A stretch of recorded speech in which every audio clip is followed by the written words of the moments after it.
Irmãos, a paz de Senhor Jesus, peço aos irmãos que se inscrevam no canal, que curtam esse áudio e que também ativem o sininho para receber as notificações toda vez que sair um vídeo novo no canal. A palavra de Deus nos diz assim no livro do profeta Isaías, capítulo 43, no versículo 1. Mas agora assim diz o Senhor, que te criou, ó Jacó, e que te formou, ó Israel, não temas, porque eu te remi. Chamei-te pelo teu nome, e tu és meu. Quando passares pelas águas, estarei contigo, e quando passares pelos rios, eles não te submergirão. Quando passares pelo fogo, não te queimarás, nem a chama arderá em ti. Porque eu sou o Senhor, o teu Deus, o Santo de Israel, o teu Salvador. Eu dei o Egito por teu resgate, a Etiópia e o Sebá por ti. Enquanto foste precioso aos meus olhos, também foste glorificado, e eu te amei, pelo que dei os homens por ti e os povos pela tua alma. Não temas, porque eu estou contigo. Em alguns momentos do deserto, o medo ele vem bem forte, né? Ele se levanta e ele toma conta do nosso coração, da nossa mente. Mas nessa palavra, Deus ele traz um ânimo para o seu povo. Ele sabia que na jornada do seu povo Israel, momentos de crise se levantariam, momentos de adversidade, de lutas, assim como na nossa vida também. Nós não fomos chamados à presença de Deus e a partir do momento que nós aceitamos a Jesus, passamos a conhecer o caminho da salvação, as lutas findaram. Não, as lutas não acabaram. Algumas até se agravaram, né? Porque na verdade tem luta que só cristão tem. Só quem é servo de Deus, quem é servo do Senhor que tem alguns tipos de luta, alguns tipos de dificuldades que passam por isso, justamente pelo fato de carregar a cruz de Cristo, de sofrer as mesmas aflições que o Senhor Jesus sofreu durante a sua vida ao longo do seu ministério. Então o Senhor ele diz para o povo de Israel, ele chama Israel carinhosamente de Jacó, e isso é bem interessante, e depois diz que te formou, ó Israel. Então ele aqui faz uma menção a um homem, que não tinha direito a nada, um homem necessitado, que era Jacó, um homem que não tinha direito à primogenitura, mas ele desejava, e mesmo não tendo direito àquilo, por desejar, por ansiar a bênção de Deus, por almejá-la, ele conquistou, mas a duras penas, sofreu demais, teve que ir embora, fugindo da casa dos seus pais, fugindo do seu irmão. Depois de 20 anos se reconciliou com seu irmão e Deus mudou o nome de Jacó.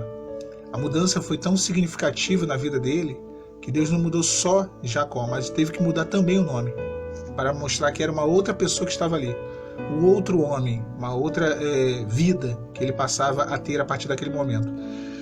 Então o Senhor ele diz, não temas porque eu te remi. E o Senhor foi quem nos remiu, irmãos. Foi Ele quem nos levou à sua presença e antes de qualquer coisa, antes de casamento, antes de família, o mais importante aqui é a salvação. Foi Ele quem pagou um preço para remir a nossa alma e Ele nos chamou pelo nosso nome. E a partir do momento que Ele pagou esse preço, Ele nos comprou na cruz do Calvário. Por isso que o texto diz, tu és meu, porque Ele nos comprou com sangue vertido na cruz. O preço que foi pago, um altíssimo preço, para comprar, resgatar a nossa alma do pecado, das mãos do adversário. E esse projeto é o projeto da salvação. Mas Deus ele sabe que nós vivemos nesse mundo. E aí Deus ele não tem só algo transcendente, algo que fala acerca do céu, do inferno. Não, Ele sabe que enquanto aqui estamos, nós passamos por dificuldade, nós temos que trabalhar, nós temos que ter a nossa família, nós temos que ter a nossa vida, a nossa questão financeira.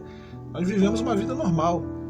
E nessa vida normal, aí que é o problema, as lutas se levantam. Nosso deserto é um exemplo disso, de problema conjugal, problema emocional, de cunho sentimental.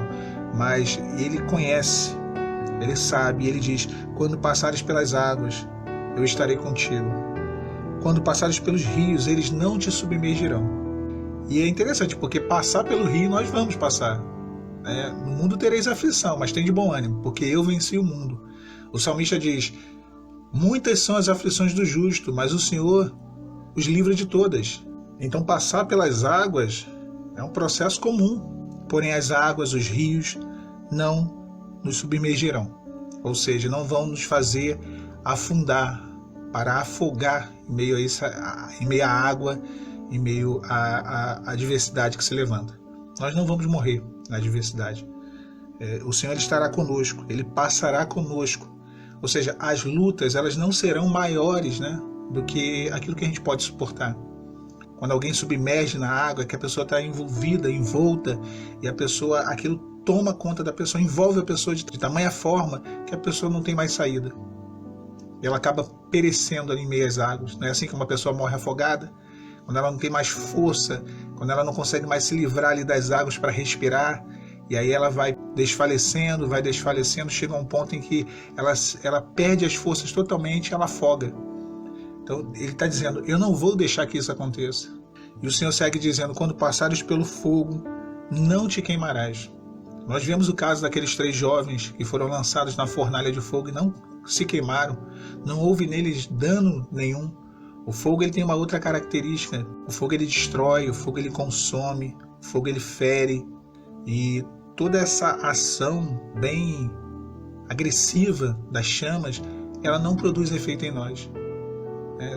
São 2 tipos de situações, as águas que afoga, que faz desfalecer, o fogo que consome, que queima, que fere, mas isso não teria efeito sobre o povo de Israel, e da mesma forma nós sabemos que não tem efeito sobre nós, porque o Senhor é conosco. Não te queimarás, e nem a chama arderá em ti. Ele diz, porque eu sou o Senhor teu Deus. Eu sou o Senhor teu Deus, o Santo de Israel, o teu Salvador. É o Senhor o nosso Salvador. Nós não temos outro Salvador. Nós não temos para onde recorrer. Eu me recordo que no início do ano, foram 2 momentos, na verdade.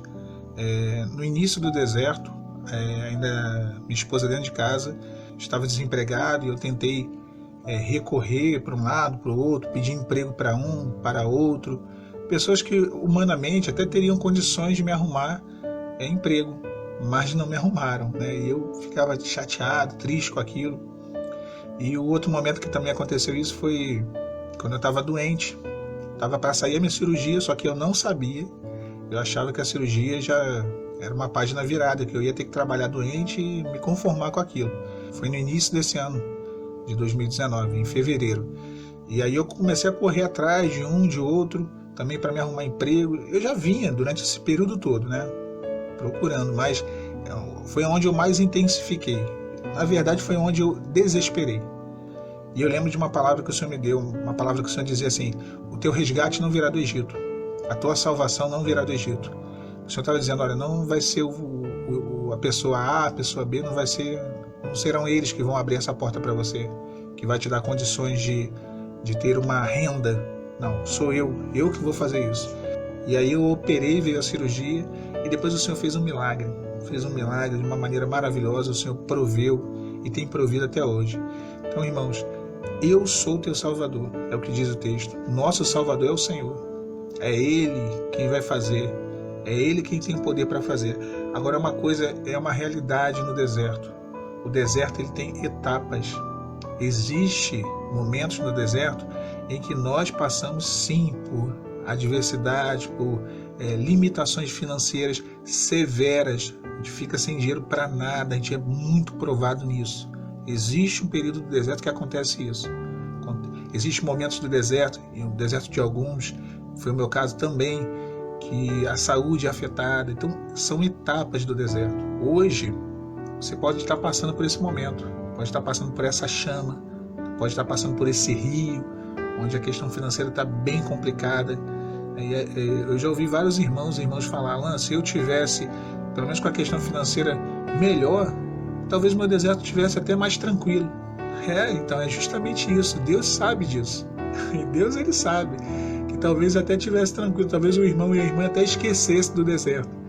E o deserto é para ser atravessado, né? A gente tem que viver o deserto e padecer o deserto, né?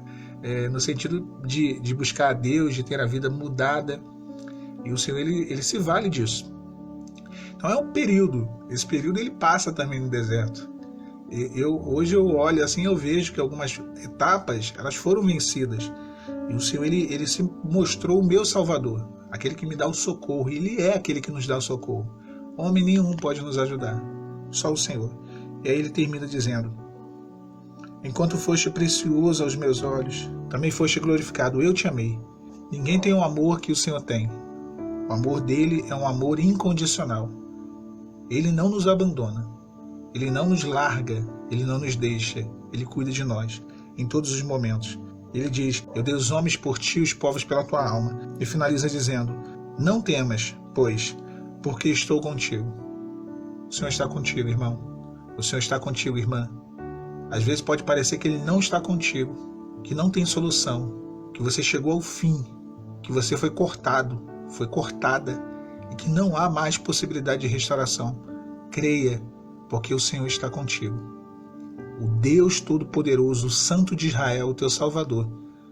Deus que fez os céus e a terra, que criou o universo, que fez separação entre as águas, a terra, criou todas as coisas visíveis e invisíveis. Um Deus cujo seu poder é ilimitado. Ele está contigo. Ele conhece a tua luta e a tua angústia. E ele vem de encontro ao seu coração para te socorrer. Ele vai te tirar dessa água. Ele vai te tirar desse rio que quer te afogar, dessas chamas que quer te queimar e te destruir. Isso tudo é passageiro. Confia e descansa. Fiquem os irmãos com a paz do Senhor Jesus.